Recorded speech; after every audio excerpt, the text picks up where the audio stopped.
50,000 ಲಕ್ಷ ಎಷ್ಟು ಬೇಕು ಬರ್ತೈತೆ ಅಷ್ಟನ್ನ ಅವ್ರು ಮ್ಯಾನೇಜ್ ಮಾಡ್ತಾರೆ.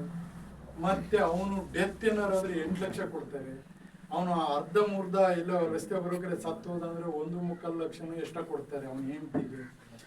ಮತ್ತೆ ಅವನು ಡೆತ್ ಆದ ಅಂದ್ರೆ ಅವನು ಶವ ಸಂಸ್ಕಾರ ಮಾಡಕ್ಕೆ ಮತ್ತೆ ಅವನು ಇದ್ರೆ ಕಾರ್ಯ ಮಾಡಕ್ಕೂ ಮತ್ತೊಂದು ಫಂಡ್ ಕೊಡ್ತಾರೆ.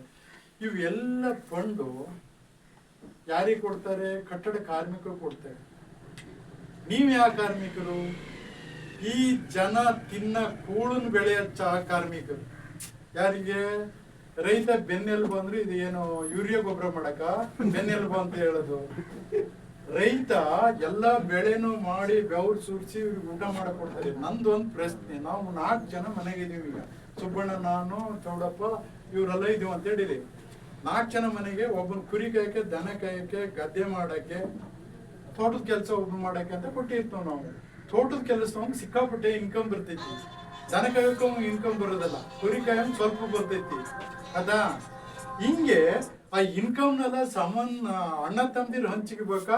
ನಾ ತೋಟ ಮ್ಯಾನೇಜ್ ಮಾಡಿದ್ದೆ, ದುಡ್ಡು ನಂಗೆ ಬೇಕು ಅನ್ಬೇಕಾ? ಈ ಸರ್ಕಾರದ ನಿಯಮಗಳು ಅವ್ನು ಕಟ್ಟಡ ಕಾರ್ಮಿಕರಿಗೆ ಮಾತ್ರ ಕೊಟ್ಬಿಟ್ರೆ ಕಾರ್ಮಿಕರ ಇನ್ಕಮ್ನ ನಾವೇನ್ ಕತ್ತೆ ಕಾಯ್ಬೇಕಾ?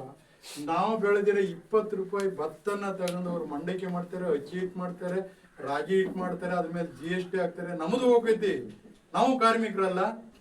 ನಿಮಗೆ ಎಲ್ಲಿ ತನಕ ಸಿಟ್ಟು ಬರೋದಲ್ಲ ಅಂದ್ರೆ ಬರೀ ಹಬ್ಬ ಮಾಡೋದ್ರಾಗೆ ದೇವ್ರನ್ನ ನಿನಗೆ ಒಳ್ಳೆತನ ಐತೆ ಅಂದ್ರೆ ತೀರಾ ದೇವ್ರನ್ನ ಪೂಜೆ ಮಾಡ್ಕಿದ ಕುದಿನಕ್ ಹೋಗ್ಬಿಡ್ರಿ. ಮೌಂಡ್ಯತನ ಜಾಸ್ತಿ ಬರ್ತೈತಿ. ನಿನಗೆ ಒಳ್ಳೆತನ ಇರು. ನಮ್ಮ ಮೊನ್ನೆ ರಮಣನ ಹತ್ರ ಹೇಳೋದು, ರಿಸೀಸ್ ಮಾಡ್ತಾ ಇದ್ದೆ, ಶೌಚಾಲಯಕ್ಕೆ ಒಂದು ಜಿರ್ಲೆ ಬಿತ್ತು, ರಿಸೀಸ್ ಮಾಡೋದು ನಿಲ್ಸಿ ಜಿರ್ಲೆ ಅಂತ ಹೊರಗೆ ಹಾಕಿ ಅಷ್ಟ ಮೇಲೆ ರಿಸೀಸ್ ಮಾಡಿ ನೀರ್ ಹಾಕ್ತೆ.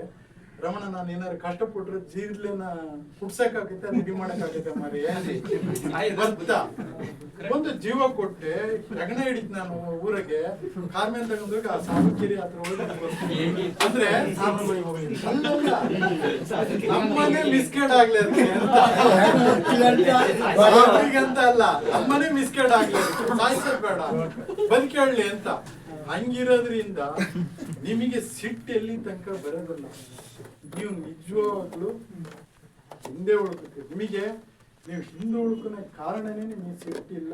ಹೋರಾಟಕ್ಕಂದ್ರೆ ನಾನು ಯಾವುದೋ ಕಾರ್ಯಕ್ರಮ ಕರಿತೀನಿ, ಸರ್ ಮಧ್ಯಾಹ್ನ ಊಟ ಆಯ್ತಾ, ವೆಹಿಕಲ್ ಕಳಿಸ್ತೀರಾ, ಸಂಜೆ ಏನಾರು ಐತಾ, ಎಂತದ್ರಿ ಸರ್? ಹೋರಾಟಕ್ಕೆ ಹೋರಾಟ ಅನ್ನೋದು ನಾ ಹೇಳೋದು, ಈ ಗಾಡಿ ಗಣಪತಿ ಹೋರಾಟ ಮಾಡಿದ ಹೆಚ್ಚು ಕಡಿಮೆ 10-12 ವರ್ಷದ ಮೇಲೆ ನ್ಯಾಯ ಸಿಕ್ತು. 21 ವರ್ಷಕ್ಕೆ ನ್ಯಾಯ ಸಿಕ್ತು. ನಾವೀಗ ಮಾಡೋ ಹೋರಾಟ 10 ವರ್ಷ ತೆಗ್ಬೋದು ಅಥವಾ ನಿಮ್ಮ ಮಕ್ಕಳಿಗೆ ಸಿಗ್ಬೋದು.